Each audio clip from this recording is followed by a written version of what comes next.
కొంచెం బ్యాక్ చిన్న పిల్లలు వస్తారు. అవన్నీ జరగం ఒకసారి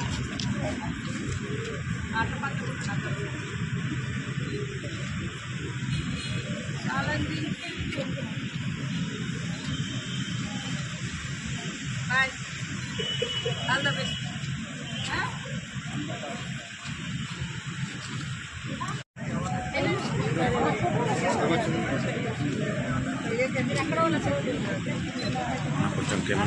కొంచెం బ్యాక్ చిన్న పిల్లలు వస్తారు. అవన్నీ జరగం ఒకసారి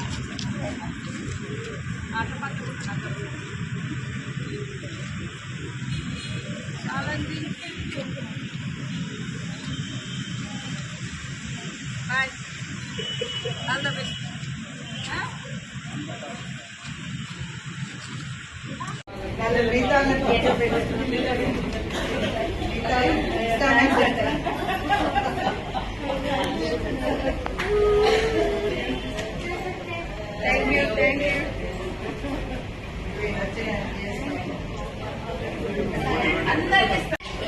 Thank you.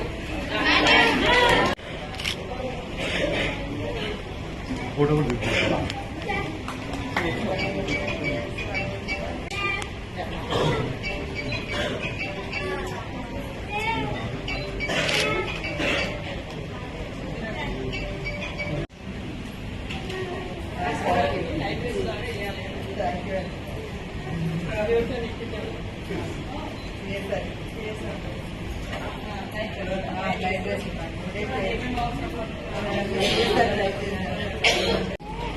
సూపర్ ఉన్నారు మీ యాక్టర్.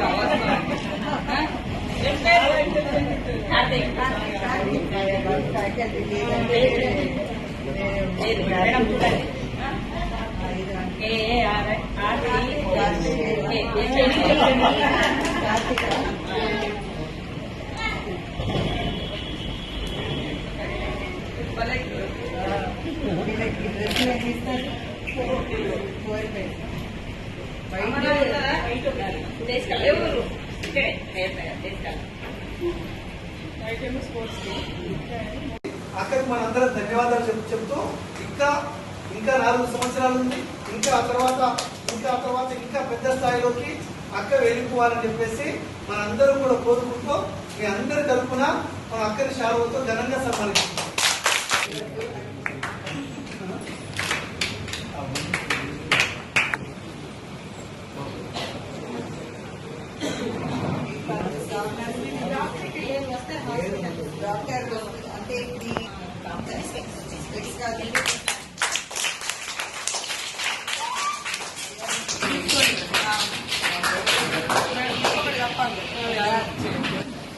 సెక్రటరీ గారు కూడా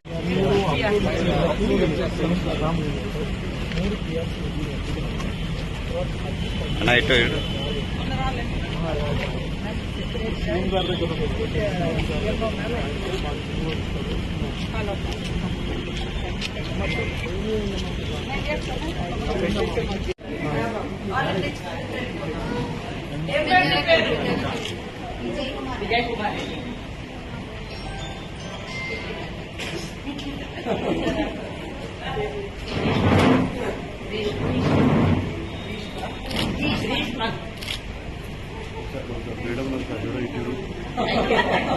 విధంగా సెక్రటరీ అనితా రామచంద్రన్ గారు, మా డైరెక్టర్ శైలజ గారు అందరం కూడా ఒక 3 డిజేబుల్ స్కూల్స్ మేము సందర్శించడం జరిగింది.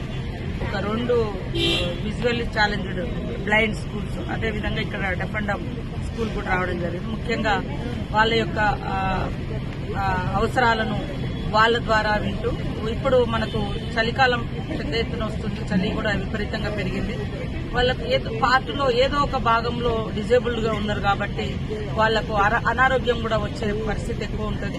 సో దీన్ని దృష్టిలో పెట్టుకుని అన్ని మన డిజేబుల్ స్కూల్స్ లలో దుప్పట్ల పంపిణీ, ఒక్కొక్కరికి 3-2 అట్లా దుప్పట్ల పంపిణీ కార్యక్రమం కూడా పెట్టడం జరిగింది. వాళ్ళు ఈ సందర్భంగా కొన్ని అంటే వాళ్ళ కోరికలు కూడా చెప్పారు. ఇక్కడ డెఫ్ అండ్ డమ్ లో మనకు 10th క్లాస్ వరకే ఉంది. ఖచ్చితంగా ఇంటర్ చేయాల్సిన అవసరం. 10th తర్వాత ఎక్కడ స్కూల్ లేదు కాబట్టి డెఫ్ అండ్ డమ్ పిల్లలకు కూడా ఇంటర్ గా ఈ యొక్క స్కూల్ ను మార్చడం జరుగుతుంది రాబోయే కాలంలో. అదేవిధంగా పెన్షన్ కూడా కొంత డిజేబుల్ లో నడవలేని పరిస్థితి వాళ్ళు కానీ లేదా పూర్తిగా చూడలేనటువంటి వాళ్లకు ఊర్లలో పోయి పెన్షన్ తీసుకోవాలంటే కూడా కష్టంగా ఉంది. సో వాళ్ళు మాకు బ్యాంక్ అకౌంట్లలో కూడా డైరెక్ట్ గా వేయండి అని కూడా చెప్పడం జరిగింది. దీని పట్ల కూడా మేము సానుకూలంగా ఉన్నాం. వాళ్ళ పరిస్థితిని బట్టి మా శాఖ మరి సెర్ప్ డిపార్ట్మెంట్ నుంచి కూడా డిస్కస్ చేసుకుని తొందరలోనే వేయడం జరుగుతుంది. ముఖ్యంగా వాళ్ళ సంక్షేమం దేశవ్యాప్తంగా కూడా దాదాపుగా పెద్ద ఎత్తున ఈ డిజేబుల్ పర్సన్స్ ఉన్నారు. ముఖ్యంగా వాళ్ళకి ఒప్పుకున్న ప్రకారం రాబోయే తొందరలోనే పెన్షన్స్ కూడా మేము ఇంక్రీజ్ చేయడం జరుగుతుంది.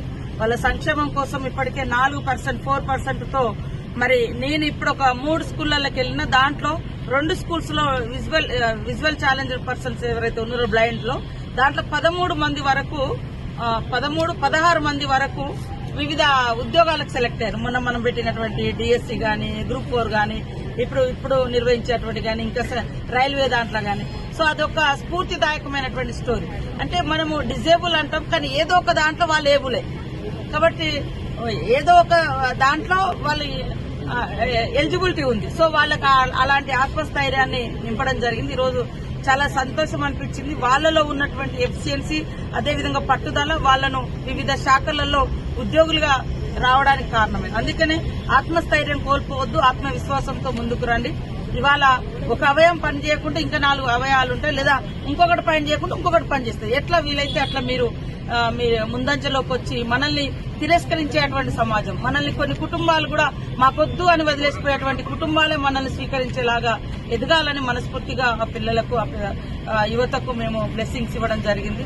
ఈ రోజు 1 year అయిన సందర్భంగా కూడా మేము ఆ పిల్లలతో అదే విధంగా ఈ డిజేబుల్ కుటుంబ సభ్యులతో గడపడం నాకు చాలా సంతోషాన్ని ఇచ్చింది. సిబ్బంది కొరత ఉంది. కొన్ని చోట్ల టోటల్ గా ఇవన్నీ కూడా మానిటరింగ్ చేసి మా సెక్రటరీ గారికి చెప్పిన ఇవన్నీ ఏమేమి ఇష్యూస్ ఉన్నాయో తొందరగా అవన్నీ సాల్వ్ చేస్తాం. ఇప్పటికే ఉద్యోగాల కోసం కూడా వాళ్ళకు జాబ్ పోర్టల్ పెట్టడం జరిగింది. 4% రిజర్వేషన్ ఇంప్లిమెంటేషన్ చేస్తుంది. సంక్షేమంలో 5% ఇట్లాంటి అదేవిధంగా మీరు మొన్న చూసిన ట్రాన్స్జెండర్స్ కూడా ప్రత్యేకంగా హోమ్ గార్డ్స్ ఉద్యోగం లేదా చెక్ పోస్టుల దగ్గర కూడా అట్లా కూడా ఇస్తున్నాం. వీళ్ళలో ఏదో ఒక రంగంలో ఖచ్చితంగా వీళ్ళు ఉన్నారు కాబట్టి వాళ్లకు సంపూర్ణంగా వాళ్ళ సమస్యలను కూడా పరిష్కరించేందుకు మేము ప్రత్యేకంగా దృష్టి పెడతాం. వాళ్ళందరూ కూడా ఇంక్లూజన్ అయ్యే విధంగా ఈ సొసైటీలో వాళ్ళు అగ్రభాగాన్ని ఉండే విధంగా మేము